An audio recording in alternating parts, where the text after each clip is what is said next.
Hello and welcome to another episode of What Do You Call It podcast. I'm your host, GB. As you can see, I have my laptop back. It's working. Thank you for your patience. I was unable to do any podcasts over the weekend, but I am here today with a special guest who is 6'6", based in Glasgow. Please give up for Sky High, Colton Davis. How you doing today, mate? You all good? Yeah, man, I'm all good. Yourself? Good to hear, mate. Yeah, not too bad, mate. Not too bad. Sort of middle of the week, trying to get to the weekend as soon as I can. Got the rugby to watch, so that should be good. But I won't go about my weekend plans. I want to talk about you, your career, and what you was actually up to last month, which I'm going to jump straight into by chatting about CCW Dane Spotting. A Cool. big show took place last month for the promotion Copenhagen Championship Wrestling. You were involved in a triple threat match against Ewan O'Rourke and a good friend of the show, Boofer. I want to know, not just for myself, but from the listeners, if you can let them know how it went, who got the victory, and the experience overall for working for CCW. Cool. Yeah, it was good, man. It's a pretty cool experience. Like to be in there with two pretty different kind of characters, like Ewan. This is more kind of comedy. Guy who's kicking about all over the UK and stuff like that, and then Buffer, who's obviously been like everywhere. He's been like every corner of the world. It's ridiculous. It went well. The show overall was pretty good. The music crashed out like second match in, so I had to make Oh, adjustments. really? With no music. But it was all right. We all made it work. Yeah. It was cool, man. The experience was cool. It was like I think it's filmed for like some form of Danish television, which is a really cool experience. Yeah. But like when the show's kind of released, wherever it gets released, the music will be dubbed over, so you won't notice. But that was the only thing that went wrong. But other than that, man, everyone done class. So Yeah. some show. And were you victorious in the triple threat? Oh, sorry. Yes, I was indeed. Yeah. I didn't want to say it first. I wanted to let you sort of brag about it and, brag about you getting the W, get some good names as well. I was very happy with that, scoring a victory over Buffon and that, so that's pretty cool. Oh, nice, man, nice. You have worked for Copenhagen Championship Wrestling as well. You've actually been to Copenhagen, haven't you? I've been to Copenhagen, but I haven't wrestled for CCW. I went to Copenhagen to go to Malmo in Sweden, where I wrestled for SWS. Oh, right. Oh, wow. Yeah, bullshit. Oh, there we go. But it was in Sweden that I wrestled. But I had to travel to Denmark because like Copenhagen and Malmo are like right beside each other. So that was pretty cool. That was in August. That was an incredible experience. Was there any like main differences that you noticed straight away when you were in the ring in terms of like how the fans were, how they wrestle, if they have a specific style? In Sweden, yeah. Yeah. The fans they're crazy. It's like nothing I'd ever experienced before. Like, no offense to UK fans, but it was like legit. Like, really? For you to say that, like we're quite a rowdy bunch ourselves. Like, yeah, like this. It was. I wasn't quite ready for it. I knew that it was kind of going to be a bigger crowd than what I'm used to, which was. But it wasn't just that. It was they were up for everything, man.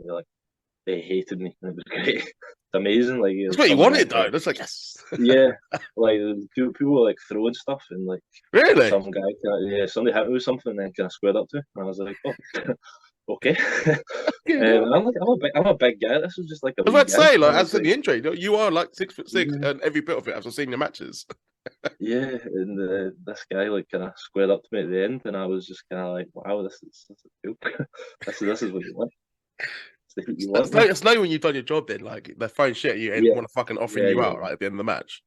But the nice thing was after, this is pure anti-kayfabe, but like after the show, we were kind of standing outside, getting air, and like they were all coming over and they were thanking us and saying how amazing the show was, and they were really, really appreciative. So like the people in Scandinavia are like amazing. They're just so nice. I like that though. It was amazing. Oh, it was amazing. Man. Yeah, I love it. When they're treated like kayfabe, but at the same time, they're kind of like after they've got out of the system and once the show's over, they kind of go back to their normal lives, like Yeah. That's kind of the approach I think everyone kind of takes nowadays. Yeah, like, it's too hard to kind of hold up kayfabe. You know what I mean? Like, do you do things like this? Like, Yeah. No, With no, that okay, whole I get you, situation man. going Okay, on. I'm not going to try and break too much kayfabe. We can keep a balance. That's fine, mate. It's fine because I've seen like how you are as well. So I was actually, is he going to be nice? And he actually is. So don't worry, listeners. He's cool. Um, I'm going to rewind the clocks, and I want to discover what actually got you into wrestling in the first place. What made you a fan? Pretty much the same as everybody else. Just the watching it when you're a child. Hmm. I watched it was kind of always on in the background, and I think it's the kind of usual age that everyone says it's like 5 years old. My dad kind of watched it sporadically, um, and it was just always kind of there. But the first show I kind of remember watching Hmm. um, was 2008 Royal Rumble, if I remember correctly. See, this was So that was when I Cena come out and won. That yeah. was like well, and think I believe it was WrestleMania 24 that followed that, and Hmm. I watched that. If I've got my dates, if I've Yeah. got No, my, no, my you're right. timeline Flair's right, I think I was retirement, right. Edge, Taker. Yeah. It was a long time ago. I don't really remember. Thanks, But mate. You're yeah, making me show my age. I was quite, obviously, I was in my teens then. So yeah. but then that was kind of first event that I kind of sat down and watched was WrestleMania 24. I watched Hmm. like the Rumble match, but then I was like, I'm going to watch this. And I think the first full match I remember watching was like it was JBL and Finlay. It was like a Belfast brawl, Oh yeah, fucking when he and throws I the was like, trash can at Hornswoggle. It was like, I yeah, think it's called Little I was Bastard like, or something, but that's so good. yeah. It was. I was just like, this is the best thing ever, man. And Yeah, what's kind of the most of the show, like the yeah. Money in the Bank match. It was back when Money in the Bank was on Mania as Ah, well. yeah, man. Like John Morrison, like doing the moonsault with the ladder in his hands. Yeah. So that was just perfect. And then I probably stopped watching at some point because I was like 5 year old state attention span. But that from then I just kind of watched it. And then I think the following year my dad took me to a live event in Glasgow. Hmm. Where Beth Phoenix made me cry. What? That, Tell me. Stop everything well, you're that, doing. Tell me the Beth Phoenix story now. well, that was the thing. It was like there was so many heels on the show. I think like Batista he's like a big intimidating dude. Yeah, I'm pretty sure Snitsky was there. Kane was on the show, like Kane. yeah. And for whatever reason, Beth Phoenix, I was just like, oh my god, no, get me out of here. I was that scared that I was the only person cheering for her because I was scared that she was going to battle me. Like everybody else, like, woo! The clap is Like, on. Woo!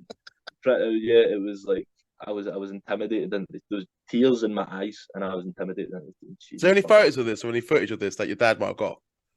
I don't think so, but There is, that's isn't there? You're just never going to show I anyone. actually don't. I hope there is. That'd be great. I'll see if there is, and if there is, I'll look in. But yeah, that was my first live experience in wrestling. Did you go back? Did you shit yourself so much? You're like, nah, nah. I don't think I went back straight. I think I went like a couple of years later. Yeah. Um, there was kind of like a few years where I didn't go to shows, and I went when I was a wee bit older. Hmm. And my uncle, he introduced me into independent wrestling in Scotland. Like I had no idea that it existed. Yeah. And he trained for a bit, so he knew the kind of scene. And when I was kind of 11, maybe 12, he'd take me to shows. And that was when I was like, this is kind of like this Mm. is cool. Kind of like a new Instead of world, being but you're kind of, it's more intimate, isn't it? You're close to it. yeah, you can see the wrestlers after the show. You Yeah. can they're there, they're real, and Yeah. that was back when like Drew, he was kicking about in independence back then. Mm. That was like after he left WWE and he was trying Mm. to get back to Basically, WWE. like reinvent himself and then became the Yeah, superstar that he is, that you and I so and the that fans yeah. know. So that was incredible, and obviously on the scene back then there was Hmm. some incredible names now like Noam Dar, Joe Coffey, Kenny Williams, Mm. Jack Mark Coffey, Chester. and obviously Jester. Yeah, like Yeah. the Cheap scene pop, but was. Luke and Sharp. Well, We will Luke get and to him. Sharp. Don't worry. We will get to him. Don't worry. Well, when you get to it, there's a cool story with the Independents. I think it was my first show. There's a cool story about Lou and me at the No, tell me now. Tell me now. Tell me now. Go for it. Right. So basically, I kind of forgot about this until um. So I started training a couple of months ago with Lou Mhm. at the Lou King Sharp Dojo of Excellence, Mhm. to give it his full title. And about that time, I told my uncle and whatever else, and he was like, "Do you remember the photo?" And I was like, "What?" And he sent me over a photo of me in the ring. First time I was ever in a wrestling ring. Me, my wee brother, and Lou King Sharp, and he'd just won 2 tag team belts. He'd won the tag championships by himself. So there's a photo of me when I was like 10, Lou and my wee brother standing in the ring and got a photo, and it is like one of my favorite pictures because it's so Oh cool. man, is it on your social media? I'm going to assume it's like It's, probably backdated quite a bit. yeah, I've got the photo. I'll send you it later on. Yeah, please do, But man. I want to use that, it for the that marketing, but I just want to see it as well. it was a pretty cool the way things kind of came full circle because Yeah, definitely. that was my first match, Yep. like my first show, Mm-hmm. first time in a ring, like standing in a wrestling ring and feeling it. Yeah. And fast forward to August of this year, Yep. and I'm And then he's standing training you. in a You're ring. wrestling on his Oh, like big shows. it goes one further. I wrestled him in Sweden. Um, Oh, for sweet. so it was like me, Lou, Benny Bacchus, and Hanyadi Tamas. It was for like the UEWA Mm, European Cruiserweight Championship or something. So that was it was cool how everything came full circle, and mm.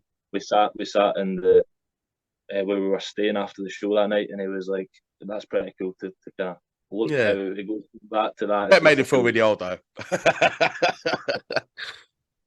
But no, he's a really That cool guy though. Like, I had him on, can't remember what episode now. I think it was 8 or 9 episodes into the podcast. Had him on, spoke good long time actually. Really cool guy, you know, and that's why I wanted like the success for the show as well because I know he's promoted quite heavily. And I had Booth on, I had Ruby Roberts on, and obviously we were supposed to do it before, but rescheduling, uh, But I mean, it's good to talk about it afterwards as well because then we can continue the yeah, hype, uh, which is good to continue. But one yeah, thing I do want to know is because of your height. I have to ask because you're a fellow Brit as well. Like very sports orientated, like PE, and you have to Are you do a gonna ask me if I play basketball? wasn't necessarily going to specifically say basketball, but were you good at any other sports? And if it is basketball, then okay, yeah, you said I, it. I was horrendous at basketball. I played Oh, football. I wouldn't say I was all right at football. yeah. What I position? was I was guess take a guess. I'm going to go like just random one. Defensive midfielder. Nah, striker. Okay. So like usually everybody goes goalkeeper. But I was a striker. I think I won like the British Cup in my school. Oh, nice. So it was pretty cool. Yeah. The I played football for like basically I played football my whole life, and then I had to kind of decide whether I was gonna pursue football or pursue wrestling, and I realised there was a much bigger chance of me doing something in the pro wrestling industry than there Yeah. was football. Football's pretty Yeah, much like honestly, it's pretty impossible. Like one out of like thousands and thousands and thousands and thousands, and just yeah, yeah, and like you just have to be doing it from a young age. You can't. There's rare stories like Vardy and in Wright, but sorry yeah. for my cough. But I think all this talk now is getting me out of breath because I like football, but I can't really play it anymore because just gotten too fat. But who do you support when it comes to football? Is it going to be Glasgow or Rangers or Hearts? No, it's no one from Scotland, is it? No, absolutely is. But Oh right, now half of Scottish wrestling is going to obviously take well with this, and well, not about half, and then half. So I'm a Celtic fan. I'm a Celtic fan, but in Glasgow, that's pretty. Like in wrestling, we try very kind of not to controversial, I talk can about imagine. football. Yeah, we try not to talk about football. No, that's fine. So That's fine. I had to pretty squeeze it. I'm not going to divisive. pretend like I know about Glasgow Celtic, but I know about the old firm derbies, and I know like how much their rivalry is, and It's yeah. massive, man.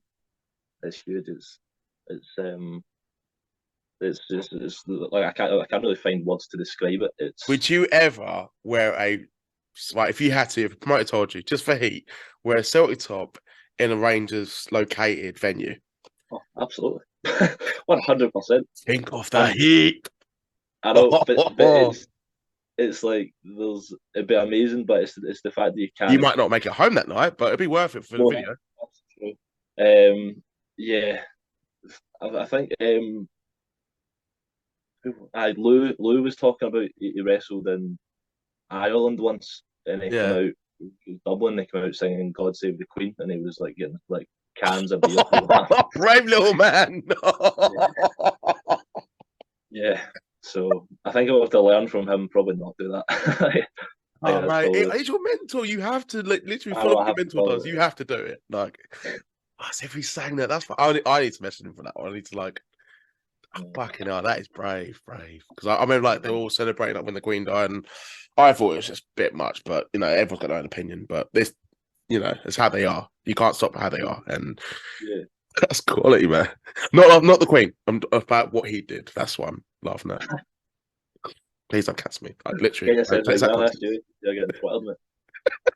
Oh, the lightning in it. No, that's cool, man. So, what is it that actually inspired you to become a wrestler? I know you said you made the choice about football or wrestling, and I know you basically told about like, how you got into wrestling because your dad and then your uncle started taking shows. But was there a specific point that you knew, okay, I'm gonna do this for a living? I want to become a professional wrestler. A match, some guidance. I want to hear from you. Um, it was probably one of the indie shows that I went to. It was probably watching Drew, to be honest. Mm-hmm. To have seen him on the telly. I remember watching Drew's when Vince introduced him. The And I chosen. obviously Yeah. back then you obviously don't hear any word of this. It's not like when I don't know if it was, but like Yeah. especially when you're young, you don't hear oh, I'm a Scottish guy going to WWE.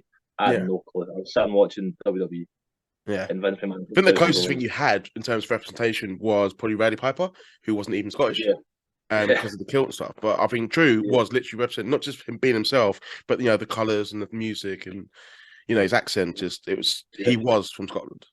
exactly. Well, that was the thing that got me when I was sitting watching, just as I always did. Mm-hmm. And Vince comes out and goes from Ayr, Scotland, and I'm like, oh my god, what? What's happening here? And then Whose new comes out gimmicks and this? Is this Santino Morello? You're like, exactly.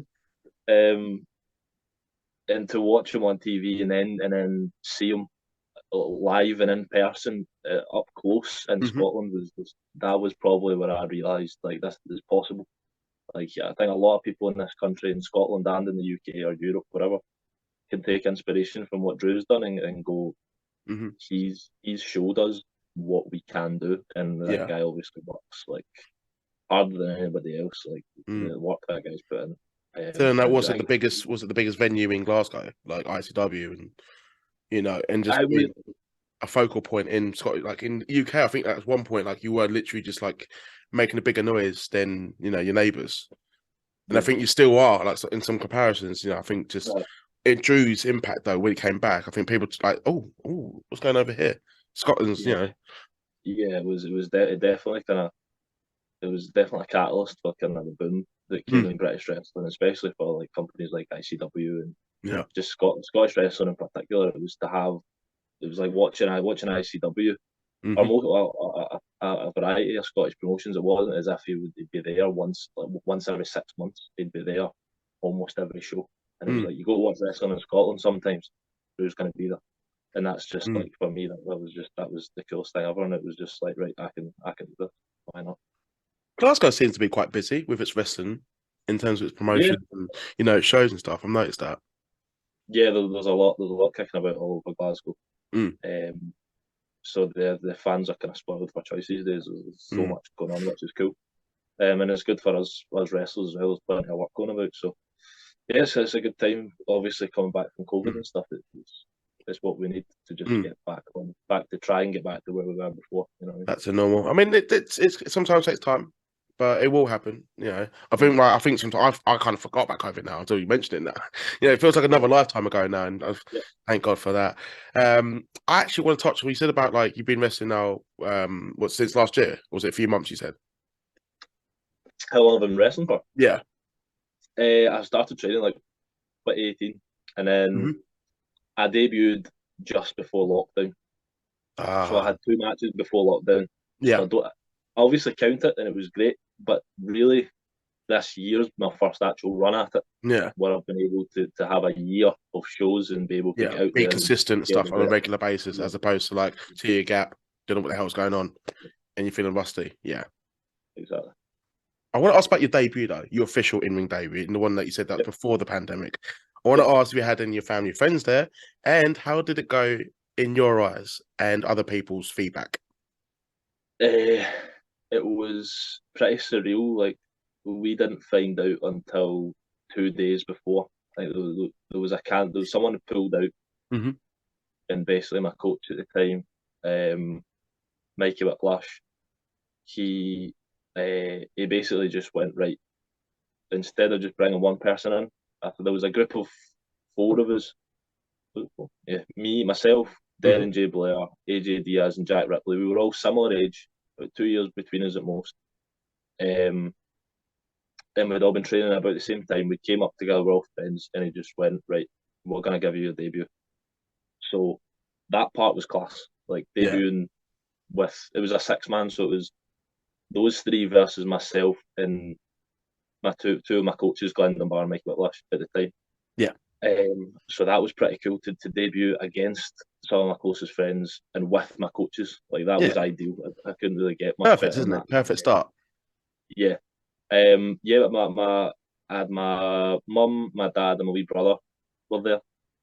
I think my uncle was there as well, the one who used to take me to shows. Hmm. Um, it went well. It was when I look back at the pictures, obviously I cringe now looking at it like I was wearing like, because obviously I didn't have time to get gear, so I was wearing somebody else's. I had like pink speedos and somebody's kick pads that were too big for me, and I was skinny as anything. Like But your own like honestly, creative wrestler in like one of the WWE games. It's just like pretty much, complete mix match. Just like, yeah, that pretty was much, it. Just yeah, stuck that on me. yeah. But when I tell you, it was the best feeling in the world. Like Yeah. nothing. I used to always say that scoring a goal in football is the best feeling in the world. Hmm. Then I stepped through that curtain, and I can tell you, if I find something that feels better than that, then I'll be very surprised. Like it was just incredible, incredible. You will find like I think you will get that feeling again just because you're pretty fucking young Yeah, still yeah. and you're I still mean, like active in wrestling wrestling in now. general. You know, I mean, Yeah, I'm not gonna say you're gonna I mean, like, replace it. Yeah, uh, everyone remembers their first. I'm not gonna elaborate on that saying, but it's a true saying. But I think like you're gonna get some more memories, and I think like I want to, as I do come near the end, I want to hear back from your wrestling career so far. As you said, this year's been like your most busiest year, your best year. But what have been some of your highlights so far? I know we talked about Copenhagen and yeah, the show from last night, Dane Spotting. But have there been any other highlights? um, well, obviously the best, the biggest, the highlight of my career so far was going to wrestle in Sweden. Yeah. That was something I didn't think would come for a good number of years. But that was amazing. A couple of weeks ago, I wrestled in Tarbert, which is it's like a small kind of village or town. I'm not sure it's a town or a village, but it's pretty small. On the coast of Scotland, and it's like 2.5 hours from Glasgow. It's a big drive, but the people there they don't get wrestling very often. So I Oh, got so I to can imagine them wrestle. being very, very grateful as fans. They loved it, man. And I got to wrestle one of my closest mates in wrestling, Lucha Yeah. Diaz. And it was we just had an absolute ball. It was just like it was so much fun. Hmm. Um, it's just things like that. Like you expect sometimes you expect like bigger matches, like matches you kind of build up in your head and you go, this is going to be, and then it's just the ones that surprise you. Where you're just like, oh, I'm in there with my mate. Like, this is going to be fun, and it wasn't. It's just that it's things like that. Mm. That's And one I thing I think it's like to another hear one. from. Like, I think not a lot of wrestlers say, like, not just in the show in general, having fun. Like I like hearing that from you. Like it's one thing I've kind of noticed. Like you say, like I've wrestled my mates, I've wrestled my coaches, and I've had my family. And it's really fun. Like you know, I like that you're very expressive about it. It's quite nice to hear that. Everyone just talks about Yeah, like I did this, did that, like an achievement. You know, like you're playing yeah, FIFA, you unlock a trophy. Like it's good. Enjoy it at the same time while you're on the journey. yeah. It's like if we have fun, then the fans will have fun. Hmm. Um, like I think sometimes people try. This isn't having a shot at anybody, but I think sometimes people try too hard. Hmm. When wrestling can be so easy, it can Yeah. be like if you just focus on having fun, because that's why we do it. Like if it wasn't fun, then we wouldn't do it. I think if we love pro Oh yeah, wrestling, 100%. and I mean, that's I why know we like do there's it. a price So to pay as well, like the injuries and the travel and the commitment, absolutely, and you know, I can absolutely. imagine that not being fun sometimes, but at the same time, you're doing it with people that you genuinely care about and get on with. It can make that a bit difference, and kind of make the pain go away a bit easier. Absolutely, and it's just like personally, I wouldn't change anything. Like Mm, be it driving however long or whatever the bumps and bruises, like mm, waking up feeling sore. I wouldn't change any of it. It's mm. just it's you can't really describe. It doesn't really. It sounds like this wrestlers are kind of they've got something wrong with them in the head when you describe it. Like, oh yeah, we go out there and we hurt ourselves for other people's Yeah. entertainment. you And don't then understand we it just go until for a beer after or get some food together. Like we just slap the shit out of each other. It's only wrestling. yeah, And as a podcaster, I'm a wrestling fan myself. I don't roll my eyes at. That's normal to hear from me. But if you told a stranger that's really into EastEnders, but told them that what we've just said, they'd be like, "What the fuck? What is it? What's wrong yeah, with him?" You know. yeah, yeah, Some people just yeah. don't get it. And no, that's why I started the podcast myself, because I like hearing these stories. And I haven't been able to do the wrestling, but to hear wrestlers' journeys and stories such as yourself, it's good to hear. It's good to hear. Absolutely, absolutely. Awesome. One last question. It's a fun question. Doesn't have to be about wrestling. As we've talked about football and basketball, that I assumed. But it's a fun question. So, 3 dream dinner guests for your dream party. It can be about wrestling if you want to be. Entirely up to you, mate. You're the host. It can be family, fiction, whatever, celebrities, whoever, past, present, dead, live, whatever. You're the host. Give me a reason why you want them there. Go. So three people, yeah. 3 dream dinner guests. Uh, right.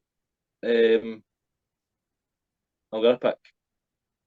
I'm gonna try and pick them from 3 different fields, right? So I pick one from wrestling, Hmm. one just general life, and one from football because I need someone from. Yeah, go. Henrik Larsson, go for it. It's a toss up between Henrik Larsson, but Henrik Larsson is kind of before my time, Yeah. so I'm gonna go for God, I'm old. I just remember like him lighting up the like SPL man. Just ah, unbelievable. it was quality, Exactly, man. Really good, really exactly. good. I'm gonna go for. I'll go for Ange Postecoglou, the Celtic manager. I'll go for him because he's a very interesting guy. I'd like to talk to him. A football manager. That is the first for the podcast. Nice. Continue, mate. Continue. Eminem because he's like He's not been he, said either. So he that's is that not. one's very surprising, Eminem. That's I think you're the first. I know I'm just like him at the moment, 8 Mile, but you rabbit dog. Sorry. That's class. He was like my favorite rapper, my favorite Yeah. artist growing up. Like no one comes Mm, close in my eyes. And the final one, this is the wrestling one. um, Undertaker. Go Undertaker. No, I was expecting Drew, but I think. Do you find yourself, by the way, because of your height, that you are more, because you're more of a fan of the taller wrestlers? I mean, Drew himself's quite a tall guy himself. He's like, oh, he walked past me in Cardiff. I was just like, fucking. I Yeah, mean, I'm only five absolutely. nine, but Jesus Christ, he made me look like fucking Hornswoggle. Like, sorry, I forgot the dwarf name Yeah. then. Yeah, I definitely Mm, um have an affinity towards taller wrestlers because if I'm trying to develop myself and I'm kind of yeah.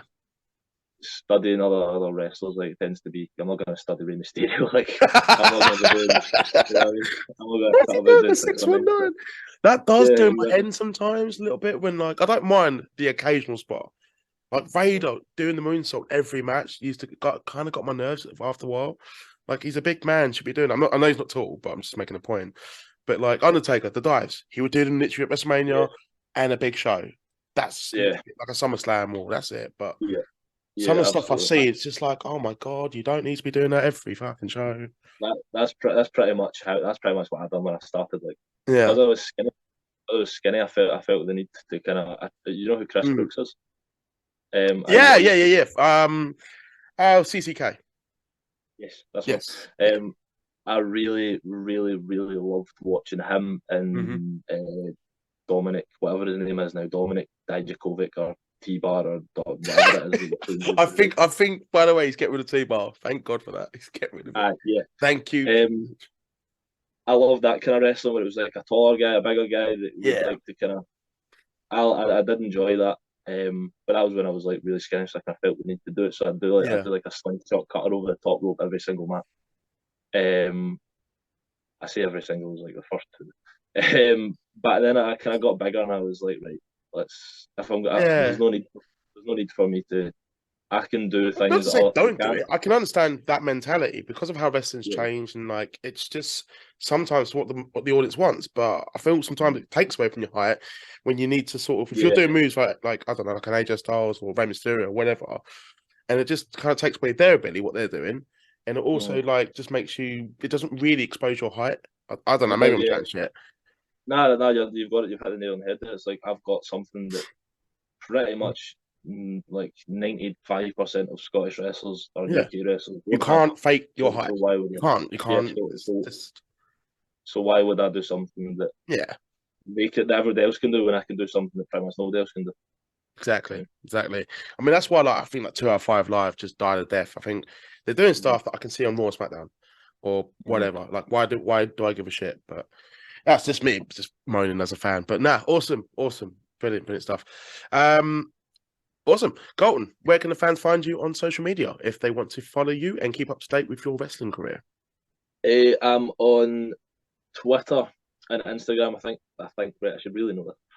At the Colton Davis, and Facebook is Colton Davis UK. Yeah, no, it definitely is. Right, that's it. Yeah, that's it. That's what it is. Don't worry, I'll double check for you and I'll put a description below. It's fine. If you can follow Sky High, Carlton Davis, I keep doing that gesture. I think just because remember D'Lo Brown kind of. No, wait, D'Lo Brown used to do the head shake, but I'm just waffling on. But yeah, if you can follow my man on his social media once I discover it, and I've put it in the description below since I've uploaded this, that'd be awesome. If you can follow me on my social medias, that'd be awesome as well. They are in the description below. Also, if you can like this video, subscribe to the channel, that'd be brilliant. So I can produce more awesome weekly content on a weekly basis if my laptop doesn't fuck up, but it's working again, which is good. I do have more content coming next week, so keep an eye out for that after you follow me on social media if you haven't already. But for now, everyone, I hope you all have an awesome week. Hello there. I've got a special announcement from my next guest. Ladies and gentlemen, this is the victorious BRG coming to you live from his one-bedroom apartment in Cumberland, Rhode Island. Make sure to listen to the What Do You Call It podcast, YouTube show, whatever format you want to listen to it on. Doesn't matter, because regardless, it is a true key to victory. Yeah.